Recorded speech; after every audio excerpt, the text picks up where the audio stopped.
And we are back with another episode of From the Rafters. Sam and I are here recording on Wednesday, April 14th, the day after the Celtics took on the Portland Trailblazers, 2 games into their road trip right now, and on a 4-game win streak, might I add. How you feeling right now about Celtics basketball, Sam? I feel like I didn't waste my time last night staying up. I'm very happy. I think last time they were on the road, I was very upset with a couple of nights I decided to stay up. They lost to Sacramento. That was a bad one. They lost to Phoenix. That was a Warriors. day game. They won the Warriors game. Okay, yeah. Uh, there's somebody else they lost. I was pissed. I don't I remember know who they it beat the was. Clippers, but I They beat can't the remember who Clippers. else they lost to. Yeah, I I know don't know. it's tough. Maybe the Utah Utah. That's who it game. was. It's But Celtics have been yeah, playing good ball since the last time we recorded, for sure. I mean, obviously they've won 4 in a row. They're looking like a little bit of a different team now. Yeah, I mean, all the pieces are kind of just fitting together at this point. And the first thing I want to jump into before we talk about, I know we're going to talk about Jason Tatum's play, Marcus Smart's hustle, everything like that. I want to ask you this because I think I know your answer and it's pretty obvious, but I'm just curious to see your response because I've seen people talk about this a lot. Was Daniel Tice the problem? No, no. I mean, he could he could have been a contingency like as the problem. You know what I'm saying? Like he could have been in the way of the success, but he wasn't a problem himself. I thought he played good ball. It's just Robert Williams is really helping this team out, even though he had a little bit of a rough go yesterday defensively with the pick and roll.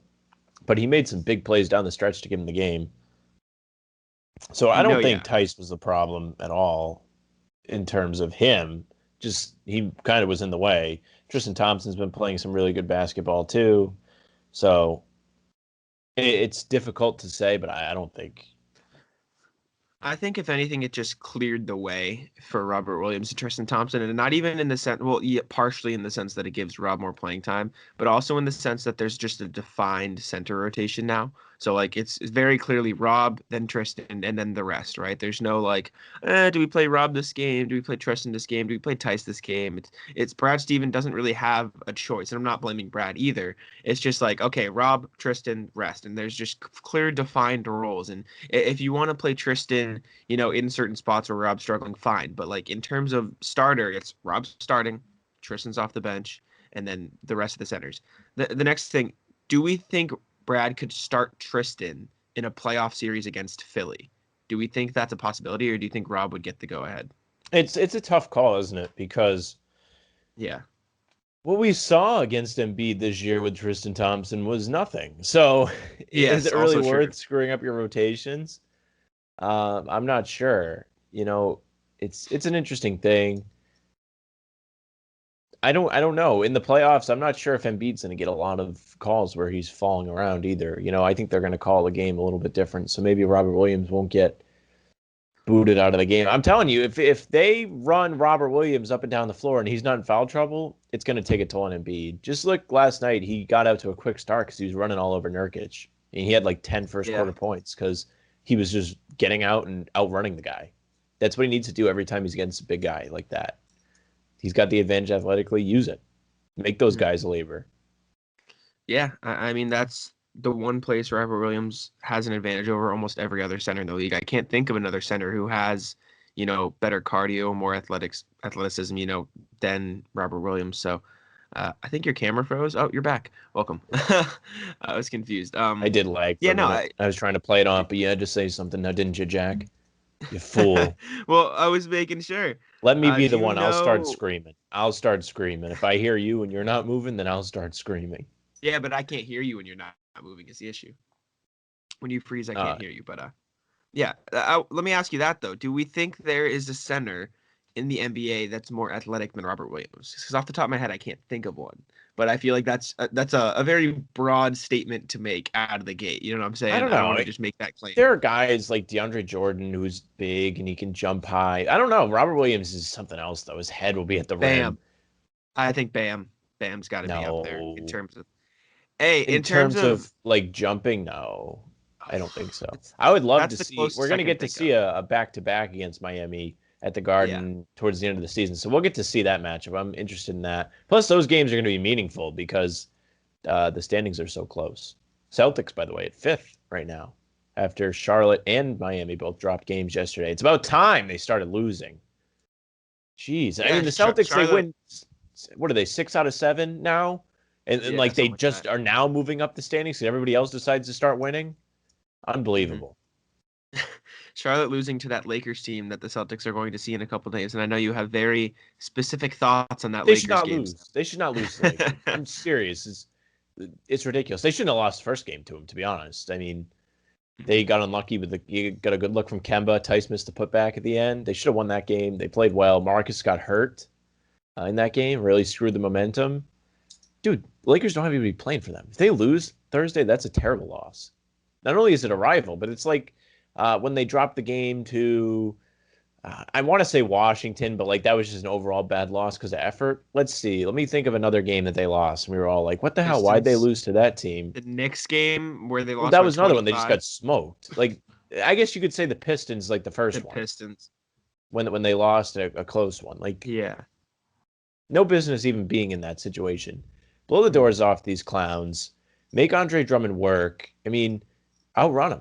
It's same Andre deal. Drummond's playing hurt anyways, or partially hurt because he chipped his entire toenail off during a game, which is gross to think about. So I apologize if I brought that up to squeamish listeners. But Piece of shit. yeah, I mean, the one thing I'm worried about, and I'm gonna jinx it here, and you guys can yell at me if it happens.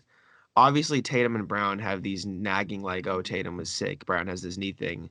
I'm nervous Brad benches someone, and they just say he's out.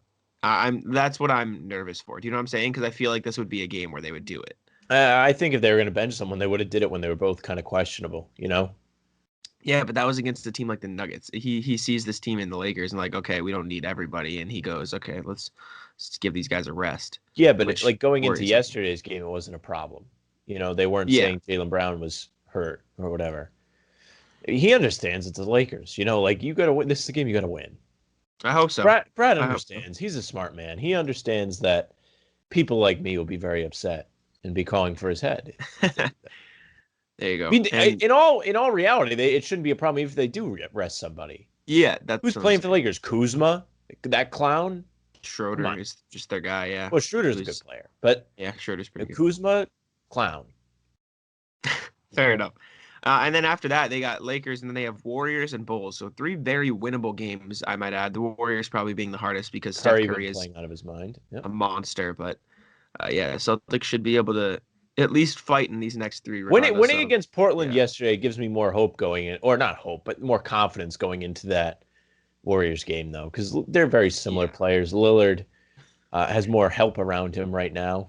Good team Portland has, and Celtics did a great job. Marcus Smart on the backcourt of Portland. I saw the stat today. I retweeted it. It was like Lillard was 1 for 5 on 21 possessions where Marcus guarded him, and McCollum was like 1 for 3 on less possessions. But the fact that he's only taking 5 shots on that many possessions is like a testament to how well Marcus is playing. He was an irritant yesterday. You had guys looking for fouls, things like that. Excellent job by Marcus Smart, who had been very frustrated by some friends of ours talking to him. Yes, sir. I have the stat for you. Marcus Smart, when guarding Damian Lillard, 21 possessions, 3 points, 1 of 5 shooting. CJ, 10 possessions, 2 points, 1 of 3 shooting. So I nailed it. Yeah, you're right on. Didn't even need the stat in front of me. Right there. And that's my next topic of discussion because Marcus Smart has been making some great plays as of late. Obviously, certified pimp of the week, if you will. Just kidding. That big because he's Eastern Conference Player of the Week. Yes, sir. Big block on Norman Powell, reminiscent of the playoffs last year. That was fun. I couldn't believe they called it a foul. Oh yeah, I mean, great plays from Marcus the entire game. Realistically, is he the reason the Celtics have turned this around, or do you put more of the give me like percentages, like Marcus Smart, Jayson Tatum? I don't know if I can give you percentages because I think it is a team effort. I think they're doing a lot of things differently as a team. However, there are games that I will attribute his grit to the win. So Minnesota, they were like, besides Tatum, really a deer in the headlights the whole game. Tatum was playing out of his mind, but they couldn't make up any ground. He was the one feeding him the ball a little bit too. Who, Marcus or Tatum? No, they're like during the Minnesota game. They're like, "Oh, go get your 50. Go get your 50." Well, no. This is before they started coming back and before he got close to 50. Okay, it's like the third quarter, and they're still like 14 down. I think they were 17 down in the third quarter. And Marcus Smart he picks up the energy, and the rest of the team seems to follow suit. I mean, look at that play he had last night where he dives for the ball, doesn't get it, runs all the way down the court, and picks off the pass to McCollum, who he was way up the court. Marcus caught him. And that was part of a major run where the whole team and Marcus as well, he made a couple of defensive plays, on that run, but everybody else was following suit. And I think that's the most important thing. We're not seeing games that the Celtics are winning because they're having to play elite offensive shot-making basketball anymore. That was the problem early on. We've talked about it. I think I said that on the pregame yesterday, but guys are not having to play otherworldly for them to win. Even at the beginning of the season, they started 8-3. But I mean, look how well Jaylen Brown had to play. He was like shooting like 70%. Yeah, they had injuries then too. Campbell wasn't playing. They had a whole like mess of stuff going on. So this is the first time we've seen, and not even a fully healthy winning Celtics defensively, team. And they're winning by playing hard. What did they? 115 they allowed Portland last night, which was way more than what they had been allowing. But it felt like they had slowed them down significantly. That is a top 2, 3 offensive team in the league, Jack. Do you know? Top 5. That's top 5. They're top something like that. Yeah, top 5, and they average around 114.7. So 114.7. They held them to what they average on the season, which isn't bad for the Celtics. But yeah. So shout out to Marcus Smart leading that charge. I'd say he's been the leader of this, regardless. He's probably not the leader in terms of like play, because that's Tatum. But Tatum deserves the credit too. He's been much better. I mean, obviously, the whole COVID thing. He was saying he had to use an inhaler. He still does. Well, yeah, he has to. But he's changed the way he's played. He's going to the basket. He's getting the free throw line, 9, 10 free throws yesterday, if I'm not mistaken. And it's making a big difference. He's doing it. People are following suit. And when he penetrates, it makes it easier for other guys. We've been begging for this all season.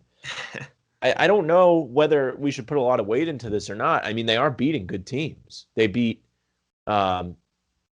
Denver, Portland. They beat, I mean, not a lot of great teams lately. I'm not going to call them that they're a good defensive team. The Knicks are a solid team. I'm very satisfied with the style the Celtics have begun to play. And that's the big thing for me is they're winning games on the defensive end. They're winning games when they're not shooting well. And I think that's the sign of a good team is when you see a team shooting 40% from the field and they're still in the game or they're still winning because they shot below 40% against the Nuggets. Yeah. When I see the Celtics go up like 10 at the beginning of a game and they're shooting like 60%, you know it's not going to be well. Or even if they're even and they're shooting like that. That's like you're shooting that percent and you're doing all these other things wrong and your shooting's keeping you in the game. And that's how it was this whole season up until a couple of weeks ago since the trade deadline. I lied. The Celtics shot 44.8% against the Nuggets, so they brought it back, but they shot 21.2%. They were horrible in the first half and they stayed in it because they closed quarters well. That's and they played good defense. They were down big. I know in the third quarter for sure they were down. Obviously, they went on that run and got it to 5 going into the fourth, but they did something similar in the second quarter. They were down double digits, 15 points, something like that. They got it to 8 or 9 before the half. These are important things when you're trying to come back in a game or stay in a game.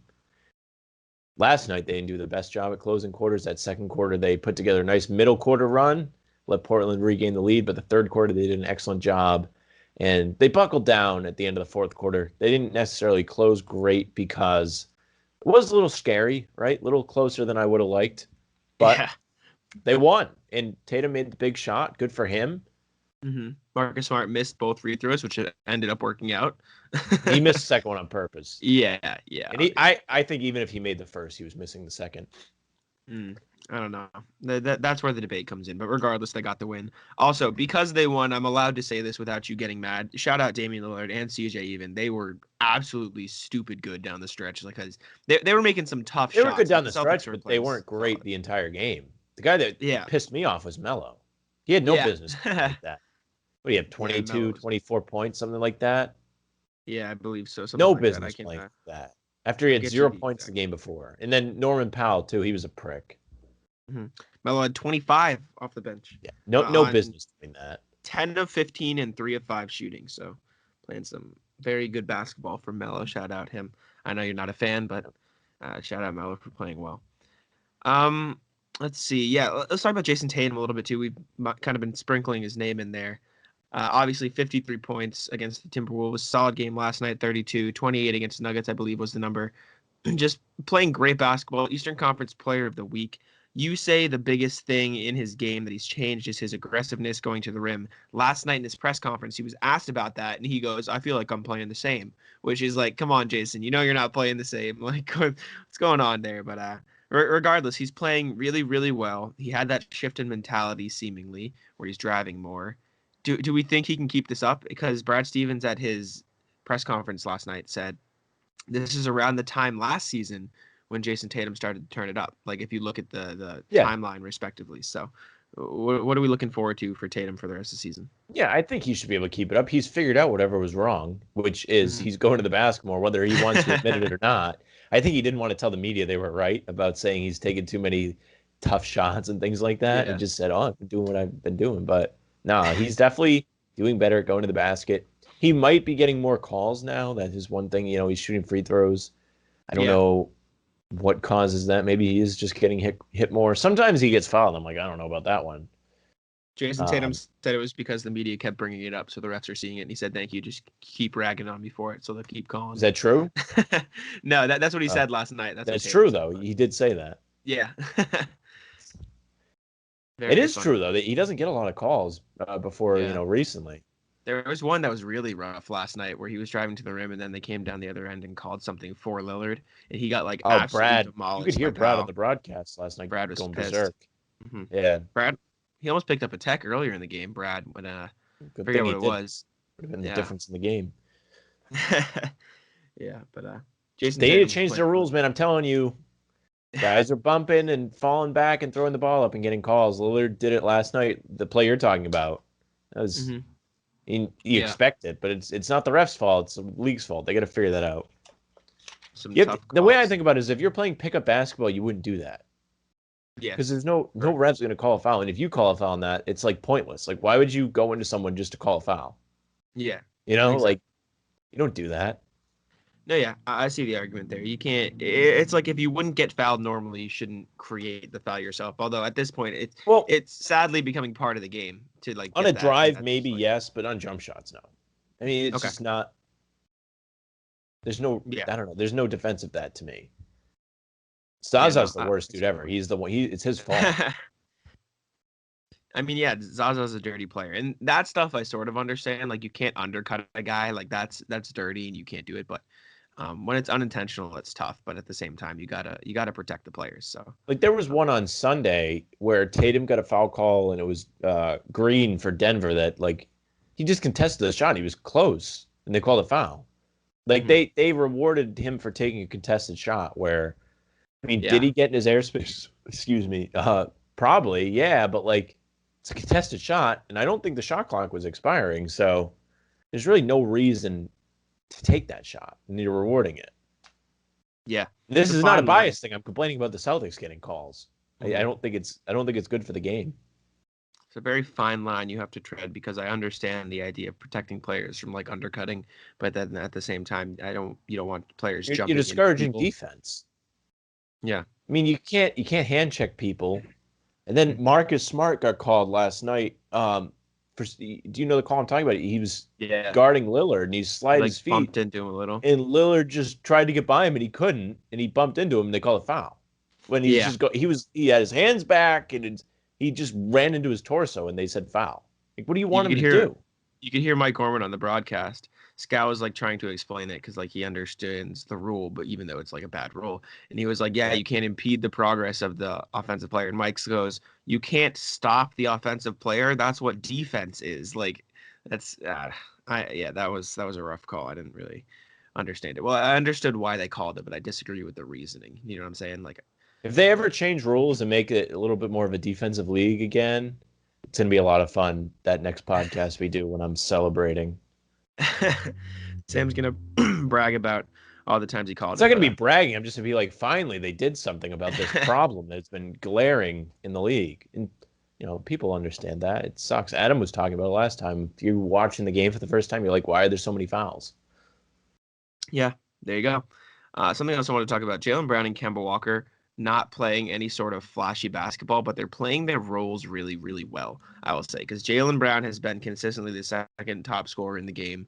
Campbell Walker has consistently been, third or fourth, making an impact late in the game. And I think that's exactly what they need to do. You know what I'm talking about? It's kind of funny, the Celtics, like the way they play is like Jaylen Brown is your first half guy and he takes a lot of shots, and then they give it to Tatum in the second half and let him take over. I'm not completely sure why they do that. Maybe it's because teams tend to game plan for Tatum early and then Brown gets easier looks. Campbell Walker, big time first quarter yesterday, kept him in the game as they allowed Portland to score 38 points early. Unbelievable. Yeah, he had an excellent quarter. Good for him. Glad he's looking a little bit more like himself. He's taking some big shots. He looks confident. It's all about getting ready for the playoffs here. You want good seeding. Fourth is probably the best you're going to get. They're only 5 games behind Milwaukee as of now, by the way. But fourth is probably the best you're going to get. Never know, but hopefully. You never know. The Bucks are falling off as of late without Antetokounmpo. I'm not saying. Yeah. You're nice enough to give Charlotte a free win last week. I know that annoyed you, but I think Jaylen Brown is a third option. Campbell Walker is sort of that third option, and spark plug is the way the Celtics need to play. Jayson Tatum needs to be the primary scorer on this team. He's the best player. I mean, Jaylen Brown's right there with him, but in terms of the guy that can take over a game, the Celtics have that guy, and a lot of these playoff teams don't, realistically. Like, how many playoff teams can you name, Sam, that have the guy that can just take over the game and get a bucket when they need to? Like, let's playoff go down teams? The list. Philadelphia, Brooklyn, Milwaukee. Yep. But that's an argument, though. Miami. Maybe this is going to sound stupid of me. Can Giannis just go get you a bucket? Like, he can drive to the lane, but he can't step back and hit a three. Do you know what I'm saying, though? But he's not a shot creator. Well, then you got Middleton if you're playing the Celtics. I mean, if he's playing the Celtics, Middleton, yes. All righty. So what we're saying, obviously, the Nets have 3 of them, which is kind of OP, but whatever. We can throw Milwaukee in there. That's I understand the argument against it, but I'll agree with you. Embiid, Philly. See, Embiid say no, but Embiid can do the things you were just talking about. Yeah, he has been doing them to his credit. That's fair. Okay, and he's bigger than everyone, so he can win with strength or finesse, whatever you want. I'm not gonna give Jimmy Butler that credit quite yet, because he's just a gamer though. That's the thing. They made the finals last year. They beat the Celtics. He made a big time shot in game 1 from the corner. And he's a clutch player. I understand, maybe he's not someone you give the ball to and say, go get us some points. Mm-hmm. Out of all players averaging 20 plus points, he's taken the second least threes. You might be able to say Trae Young if you really want to. I guess so, yeah. And then out west, what you got? LeBron. I mean, obviously the Lakers. You got the Clippers. Phoenix, Devin Booker probably can. I don't watch a whole lot of them. Or Chris Paul, realistically, if you're talking clutch. Donovan Mitchell. Okay. Yeah. Luka. Yeah, Luka, and then Jokic probably. I mean, my point is this: Jayson Tatum playing at this level puts the Celtics in that elite contender club. It you know what I'm saying? It brings them a lot closer to the other teams, and it makes them better than their record, because you have all these guys we're all talking about, including Marcus Smart, who has picked it up recently. And then you've got Evan Fournier, who's going to take pressure off those guys even more, because he's, before getting COVID, and hopefully he's not feeling symptoms. I don't know if he is or not. I haven't heard anything about, how he's doing. But those guys are going to have less stress on them, because they have a safety valve in Fournier who's red hot before he got hurt or hurt COVID. It's important for them to have outlets like that. Other good teams do. And last year, I think it hurt the Celtics in the conference finals because they really didn't have that. You saw Miami beat them with everybody, and it was Tatum and Brown and sometimes Kemba. But besides that, they didn't get Marcus had a good playoffs, but besides that, they didn't get a lot of help. Hayward wasn't himself. He came back early. Good to the team. What was even more frustrating is Miami beat the Celtics fully healthy, and then they lost every single person in their roster rotation for the finals, which is frustrating to watch because, I was rooting for Miami in that finals. I think everyone, of course, who's a Celtics fan was, but yeah, that was tough because I think if they were fully healthy, I think they had a much better chance. They had Bam, they had Gordon, they had everybody, but yeah, I guess that's in the past, I suppose, and we'll move on from it. But I want to map out the playoffs a little bit. I know we kind of did seeding before, but specifically we can start with the Celtics. What's the ideal playoff route? We'll start with, and then we'll go in what we think realistically could happen. What's the ideal playoff route in your mind? I mean, you want to get fourth. If you can, you get third, I guess. It depends. It really depends who's where, to be honest with you. If Brooklyn finishes first, then you want third or sixth because you don't want to play them. You want to let someone else have to play them. Maybe let them get a little bit jumbled up in that locker room, if you will, before the conference finals. Yeah. Philadelphia, I mean, they swept the Celtics this season. Celtics are 8-1 against them in the playoffs, even though that is under Brett Brown. Doc Rivers historically not great with playoff leads. So who would you rather play in the second round? Because obviously you want 4 or 5. Oh. Okay, I disagree with you though. I'd rather play Milwaukee. It's not about Milwaukee, Jack. You're either going to play Brooklyn or you're going to play Philadelphia. You're not going to play Milwaukee in the second round. Unless they can jump up. Well, you said it yourself. Giannis is out there plummeting. Yeah, okay. If the only options, like realistically, you look at the top 3 teams and you try and like. I mean, yeah, if you could pick one, you pick Milwaukee. You beat Milwaukee 2 out of 3 times. Should have beat them all 3. See, because I was having this argument with KJ on the pregame show, and he was saying he'd rather play Philly, and I disagreed with him. So I thought we were in a different opinion there. But I disagree. That you would rather play Brooklyn or Milwaukee? Of course, you'd rather play Milwaukee. KJ said he'd rather play Philly than Milwaukee, and I disagreed with him. No way. Okay. All right, then never mind. But yeah, so we're in agreement that the game plan is to avoid Brooklyn at all costs until the conference finals because they're gonna get. They might lose. Who knows? There are teams they could lose to. They could lose to Milwaukee. Even though I feel like the Celtics are a bad matchup for Milwaukee. What do you mean? In what sense? Like they played them really well this year. Okay, yeah, all 3 times. Okay. They should have won all 3. They didn't. They won 2 of them. Mm-hmm. Okay, Middleton can be guarded by Smart or Brown. The other guy that isn't guarding him can guard Holiday. Mm-hmm. Tatum can be thrown on Giannis. Tristan Thompson can be thrown on Giannis. Did an excellent job on him in opening night. Smart can be thrown on Giannis, realistically. Smart can. I mean, they have a lot of different. I mean, I feel like this is 2 years ago when we're saying Horford could stop him, and he couldn't. But I don't know. I think they'd have a good shot against Milwaukee at the very least. Yeah, I agree.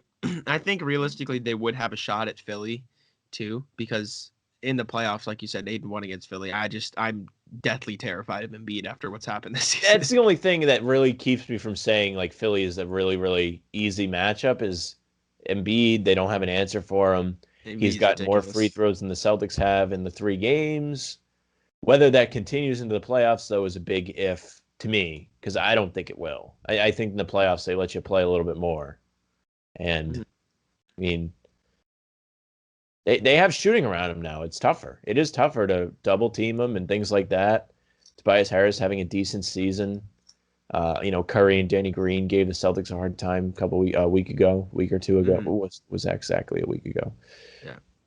They really messed up last year's roster, I will say. Getting rid of like Covington and JJ Redick really screwed the Jimmy Butler.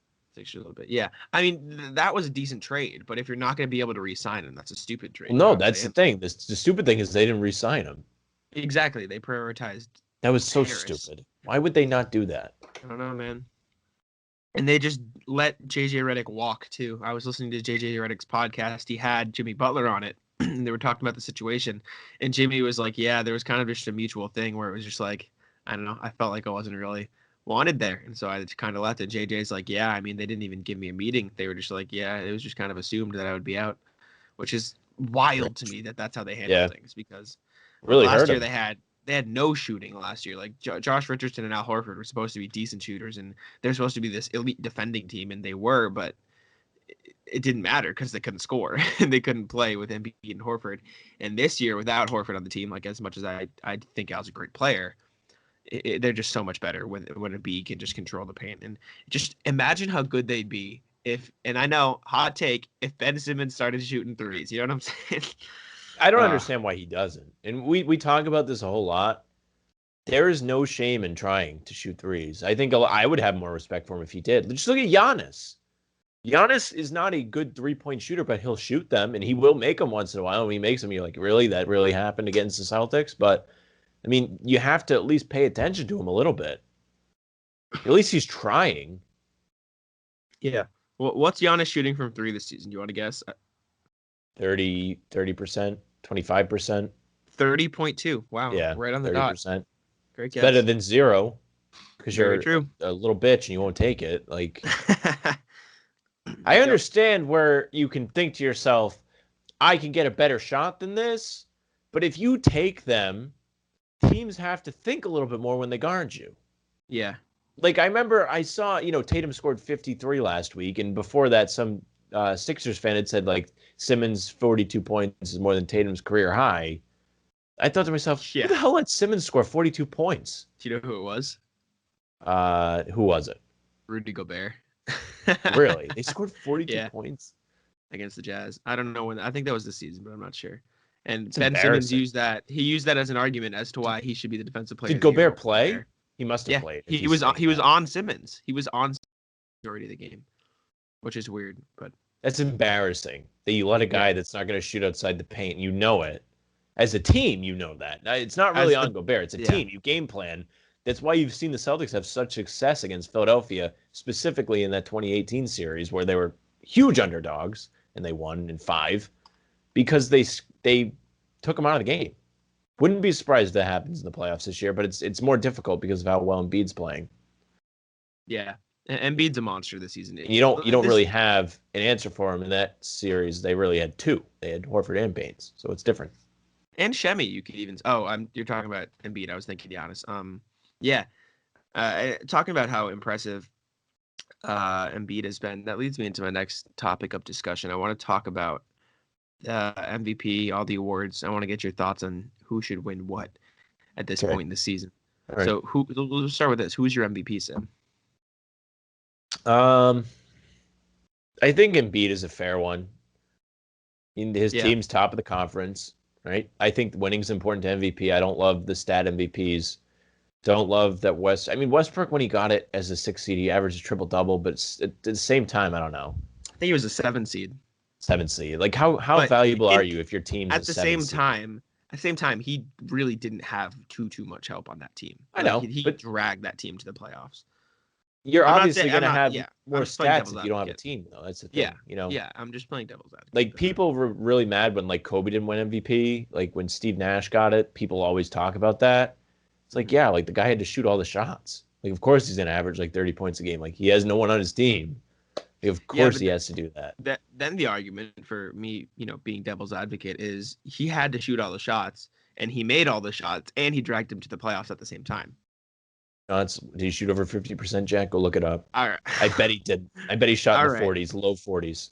Bet you did. What year is this? 2005, 2006? Yeah. Let's see. Oh, what the...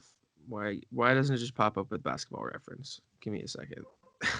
Hey, man. Even if I'm wrong, he is historically a chucker. He'll just shoot, man. That was one thing about Kobe. It worked, though. It worked. It did work. 05-06, he shot 45%. Told you it wasn't 50. No, though. I mean, Kobe never shot over 50%. What did you say? I said Kobe never shot over 50%. You act like that's like a normal thing. Bro, no one shoots over 50%. That's so rare. No. They do. You're tripping. Or they shoot higher than 45. Nah, Tatum. What's Tatum shooting? Well, I'll tell you right now, Tatum's not having a great season. He's probably shooting around that. If not, it might be a little bit more than that. I don't know. I see stats all the time, but like sometimes they're like selective stats, like over this stretch of games. So yeah, let me take a look. I don't think there's as many people shooting over 50% right now than you might think. It was a different game then too, because even if you were like, "Well, what's the true shooting percentage?" But he had to take a lot of shots, so of course he's going to average a lot of points. That's the argument for that. So all right, I'm not as impressed with someone like what is there Denver? are 43 people in the NBA shooting above 50% right now, and most of them are big men, but I can read you some that are not. And some of them are like the top of the top players. Yeah, Simmons is. He's shooting 54.5%. One of the most impressive is Kevin Durant shooting above 50%, which is kind of That's what I'm ridiculous. saying. That guy, he's Um, a G, man. yeah, most of them center. So center, center, center, center. The first non-center is Zion, but you could probably call him a center. He's a big. Realistically. Giannis I'd probably count as a big, right? Yes and no. I mean, he shoots threes. I'm not saying that no centers shoot threes, but he's a versatile player. He'll step back, mid-range, fade away, things like that. Mm-hmm. He's a big dude, but he doesn't necessarily. I guess he is a big, but I don't know. He's a different style of player. John Collins is technically a big. Ben Simmons just dunks. Kevin Durant and Michael Porter Jr. two of the more impressive ones. Michael Porter Jr. Really? Yeah, he's shooting 53.4% and 42% from deep. Would not have 42% from deep at the same time. So good for him. Good season. Jalen Brunson shooting above 50%. I thought you were going to say Jaylen Brown. At one point he was shooting like 70%. He was, yeah. It was ridiculous. Jalen Brunson shooting 52%. Mikal Bridges shooting over 50%. Joe Ingles, Doug McDermott, and Joe Harris, but that's just because they only take threes and they make all of their threes. Yeah, and then Tobias Harris that's impressive. Kawhi, Kyrie, LeBron, Shea, Zach LaVine. See, those Kyrie, Kawhi, LeBron are all superstar players that are having to, play at a high volume and shoot at a high volume. They're still doing that. That's at the same time, though. My argument, I'm going to keep playing devil's advocate. They have more help. That I completely agree. Exactly. That's my. No, I agree. But yeah, I mean, you can say Kobe didn't deserve it. You can say he did deserve it. That's fine. But yeah. So Embiid's your MVP this season. We'll get back. Embiid probably, maybe Jokic. It's now, tough. I have a stat that might sway your opinion. Jokic has not missed a game yet this season. I know that's the thing people are talking about is games missed, but I don't know how fair that is because Embiid had COVID, right? Or no, he was hurt. He hurt his knee. He was hurt. Mm-hmm. I mean, it doesn't. I don't know. Still, if you play a majority of the games, I don't think it's fair not to win it if you have a remarkable season. Okay. So Embiid, and your team is at the top of the conference, you're winning. Yeah. Also, our prayers up Jamal Murray. That sucks. Nuggets were on pace for an amazing season, right? I'm bummed because I like watching Jokic play, and now he doesn't have as much help around him. Yeah, that's tough. It's real tough. But looking over here, I'm looking at the stats. I mean, you could make the argument for Giannis as MVP again, but I think voter fatigue. So. I think they're underachieving, to be honest with you, Milwaukee. Probably, yeah. I mean, realistically, so you shouldn't be in it. If your team underachieves, you shouldn't be MVP. Tatum shouldn't be MVP. I was gonna say, Steph. I guess some sort of argument. He's not. Dude, Jack, they're not winning. I know he has no help, but okay. I'm just looking at points. Dame. What do you think about that? Where are they in the standings? They're around 6, but they have a really good record. And CJ and Nurkic were both out for like 4 weeks or 5 weeks or something. So he was doing it like winning. I can tell you their record right now. It's a fair argument for him because, like you say, I'm just his team's still in good standing, and he was without players. They're 31-23, 6th. And how many games out are they from, like, I don't know, let's say 3rd or 4th? They're 6 games out of 3rd, 2.5 games out of 5th.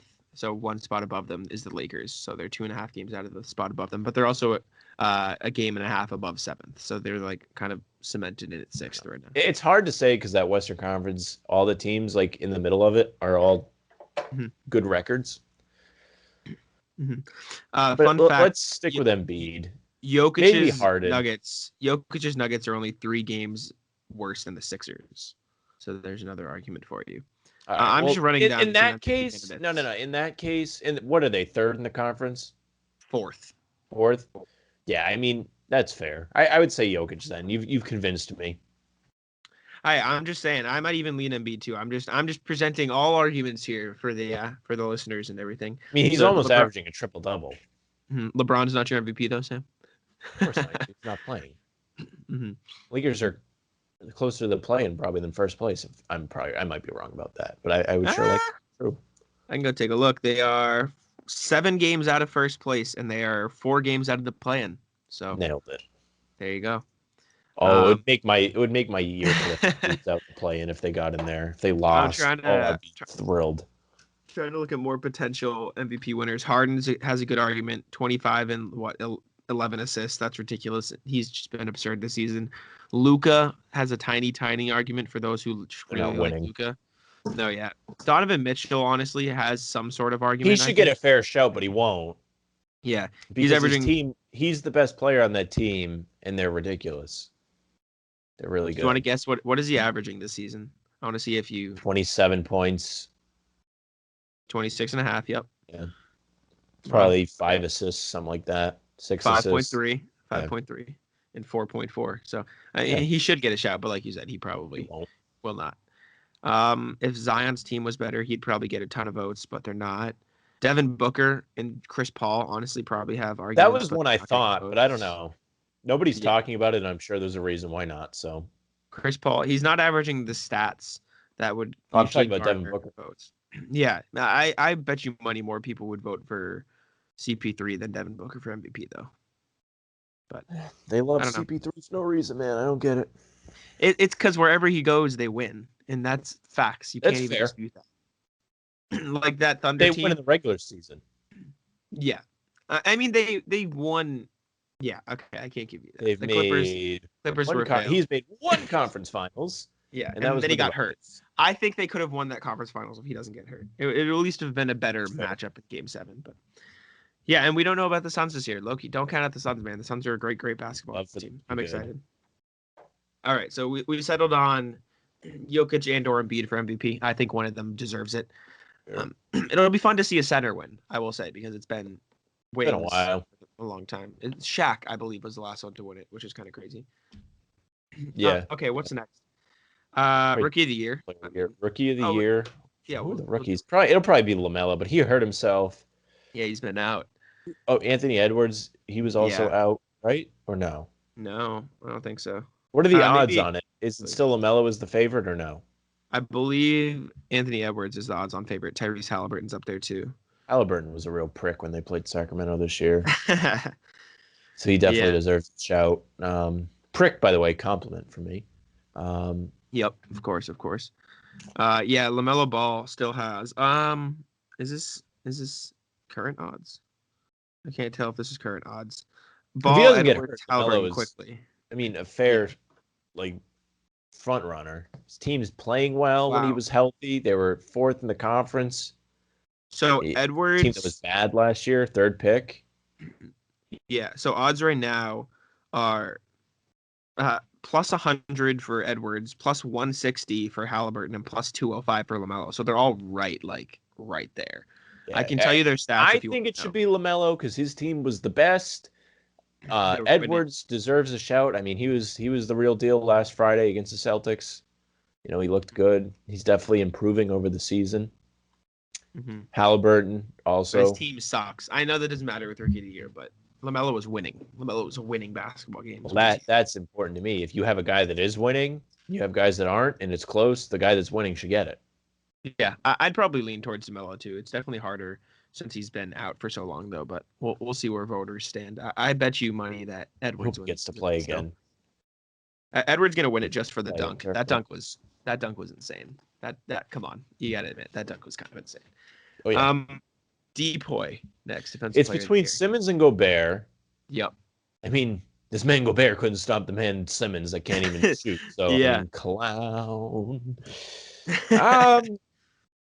I don't know, because that Utah team is a good defensive team.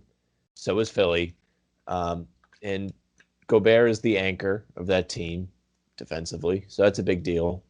They're both top of the conference type teams. It's a close one. It is usually an award for a center. But, I mean, Simmons, he does change the game defensively. He had some steals against Celtics. He defends the ball on ball, which arguably is tougher to do than, just sit in the paint and wait for people to drive. Sixers have a better defensive rating than the Jazz this season. They also have Embiid. Yeah, they have all kinds of people, both teams. I don't know. It's a tough call for me. Yeah.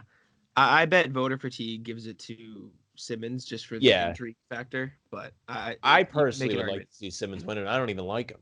Yeah, just because it's cool to see a I want to see somebody that's not a friggin' big guy win because it's a big guy award. I'd love to see Marcus Smart win, but he really hasn't had an amazing season, missed a lot of time, took some time to get back up to speed. Now he's playing out of his mind.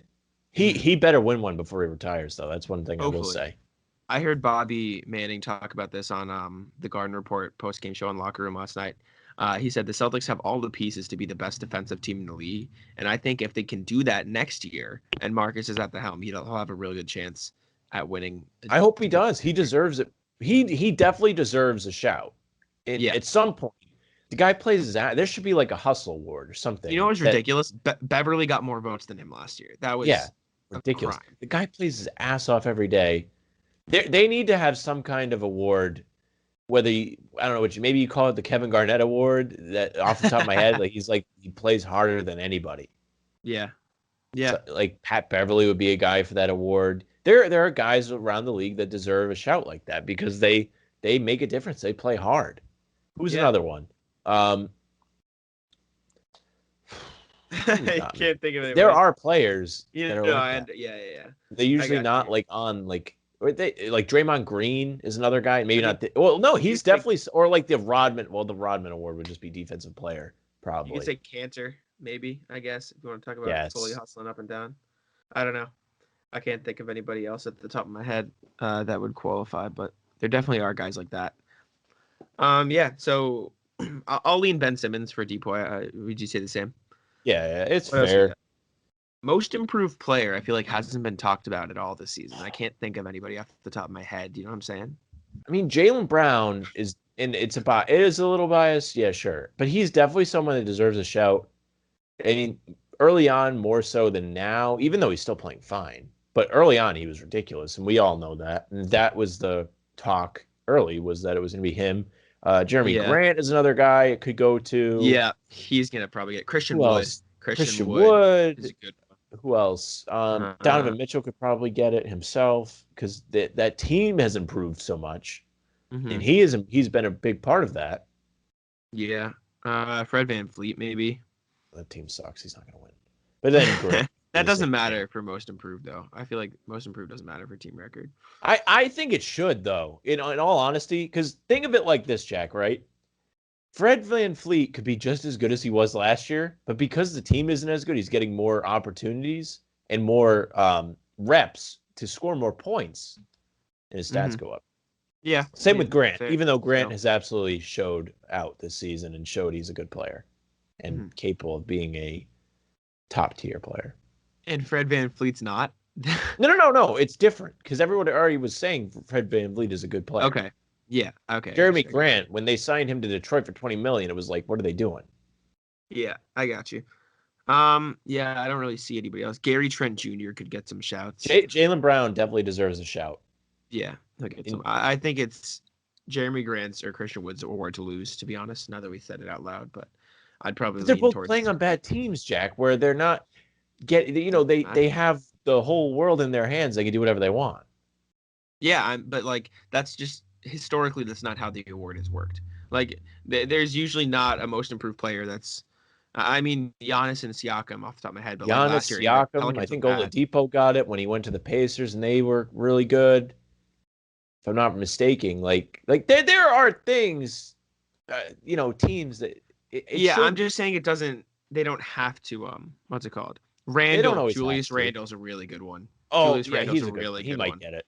Yeah, that's a good because they're winning. They're winning. Has improved over the season, and he was on the team last year, and they've improved. I think that's a really good one. I just saw that. Yeah, I'm looking at past winners. Let's see here. Okay, why does it start me in the 1960s? Yep, Ingram, they weren't good. Siakam, the Raptors were good. Oladipo, the Pacers were good. Giannis, CJ, they were okay. Jimmy won it. I didn't know that. Yeah, he won that. He had a season where he started being good, man.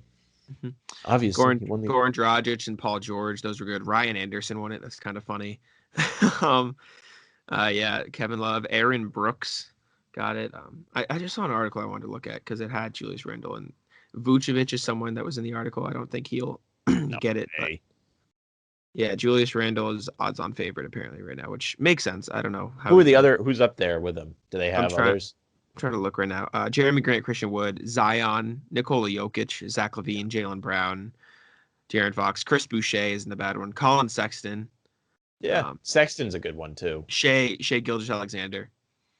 Yeah, so Jayson Tatum's even up there, but DeJounte Murray, I like that one. Doesn't deserve it. He's arguably gotten worse until recently. He's averaging more points, and that's all that matters for this award. Sam, you got to remember that. Lonzo Ball. I'm like the weirdest bias guy ever, because like I'm starting to give tough love instead of being like these guys are the best guys ever. Terry Rozier's up there. Colin Sexton. All right, this award's boring. Move on. Up there. Yeah, I'll give it to Julius Randle. Julius Randle's good. What's left, Coach? Sixth man of the year. We'll do sixth man first. Ooh. I think that's locked. I think it's locked. Let me think about who it is because I use my brain here. Mm-hmm. Western Conference. Western Conference. Is it someone off the Lakers? Is it Harrell? No. All right. It's Clarkson. Yeah. Yeah. I don't know. Maybe. I guess so. He's averaging, I think, 18 points a game this season off the bench for the best team in the league. Like, there's no one else I can think of that. Next year, team stays the same. Keep your eyes out for Fournier off the bench. Yes, sir. Fournier, sixth man of the year. He's got to average 20. High hopes. No, yeah, I'll go Clarkson. I don't really have anybody else in mind. Coach of the year. See, I like this one because this is given to a winning team. Coach of the year, yeah. Yeah. I think Quinn Snyder's a good favorite. Yeah. So is Doc. That Philly team is better. Doc's a really good one. Steve Nash is going to get votes, even though it's stupid. Steve Nash does not deserve votes. He doesn't. He's just no, he doesn't. Yeah, and hey, shout out him. No one's saying he doesn't have a good basketball mind because obviously he's a point guard for years, won MVPs as a point guard, averaging a bunch of assists. He understands the game, but dude, you could have me coach that team, and I'd say, all right, go team, and then they'd win just as many games. I'll read you the odds right now. Quinn Snyder, Monty Williams, really good option. Phoenix. Steve Nash is third. Does not deserve it in the slightest. There's no way he should be over Doc Rivers. Yeah, no, I agree. Doc Rivers is up there. James Borrego is up there for the Hornets. Yeah, which is fine. Mike Budenholzer, Milwaukee. Mike Malone, Denver. Taylor Jenkins. Tom Thibodeau. Tom Thibodeau's really Thibodeau's one that that's get it, but they're not good enough to get it. You know what I'm saying? But they're so much infinitely They've better, improved a lot, which is very fair, but they're not better than Utah. To where, I mean, Utah's improvement is significant as well. Yeah. So is Philadelphia's, for that matter. Yeah. I mean, Philadelphia, they dealt with injuries last year, but they still Tyronn Lue is tied with Thibodeau, which is disgusting to me. Tyronn Lue, baby. My top three, I'd probably go Tom Thibodeau, Quinn Snyder, Monty Williams, and Doc Rivers. I think Doc deserves a shot, but that Phoenix team is another team that's improved quite a bit. But you could argue that's Chris Paul. But I mean, Monty Williams in the bubble was huge. But I don't know. Yeah, we shall see. I'd probably lean. I want to go Tom Thibodeau just because I think what he's done so impressive. But I'll probably go Snyder. I agree that it's impressive. I just think Snyder's got to beat because that's just as impressive. But the team is better. Yeah, I got you. Yeah, the only argument I could see for Thibodeau is that New York, he wasn't the coach last year. He comes in and now they're so good. Snyder has, but I agree. Snyder's. Yeah, true. But I agree. Snyder's probably got that. Say the same for Steve Nash. You're right. How could we be so blind? That's definitely it. Yeah, with that, I don't really have anything else. I think that's all the awards. Executive of the year, but that's going to go to the Nets guy who did all that. I don't know if it should be him, man. I think it might be whoever, Elton Brand in Philly. I think he deserves a shout because that team sucked last year. He turned around, rebuilt the team, and got them much better fits all around. I think that's a fair argument, not D'Antoni. Who is it? It's Elton Brand, but I know Daryl Morey in Philly. Yeah, he went there. He did a good job. You could argue the Chris Paul trade in Phoenix is enough. I don't know. I'd lean towards Brooklyn, but I can see the argument for Philly and Phoenix, and I think that's about it, realistically. Like I said, that's all I had for the day. Is there anything else you wanted to talk about before we wrap this up? Not particularly. Big game tomorrow against the Lakers. F those guys. They should win. No business losing that game tomorrow. No excuses. Literally, Lakers are down players. Their best players. Celtics are hot. I mean, this is a game that, historically, like, it is a trap game. Like, Celtics Would not be surprised if they lose. Just it's not okay if Yes. they lose. Agreed. I'm going to be very upset if they do. It's a rival. You have to win. You already lost one, which you should have won. Yeah, and no LeBron, no AD. Obviously, you got to win that game. Thank you guys for listening to From the Rafters podcast. I don't know what I'm going with here. You can follow me, Banner Jackson on NBA. You can follow us at Bannertown USA on Twitter. And Sam, go ahead and wrap us up. Yeah, thank you very much for listening or watching. If you're watching on YouTube, like, share, subscribe. We appreciate that. What are we at? Almost at 50 subscribers last night. Thought maybe we were tied with Guy Boston around there somewhere, not a but chance. apparently we are not. Go subscribe to Guy Boston. By the way, my friend Greg told me he heard 43 as well. He happened to be watching. He said he also heard 43. But yeah, give Guy Boston a follow. Subscribe to them too if you want to watch us do pregame. It's usually me, Jack, Tim, and KJ. All great. You know, we always have a good time. Follow Jack at Jackson1NBA. Follow Bannertown at Bannertown USA. You can like it on Facebook as well. You can follow me at Sam France NBA. That's our social media.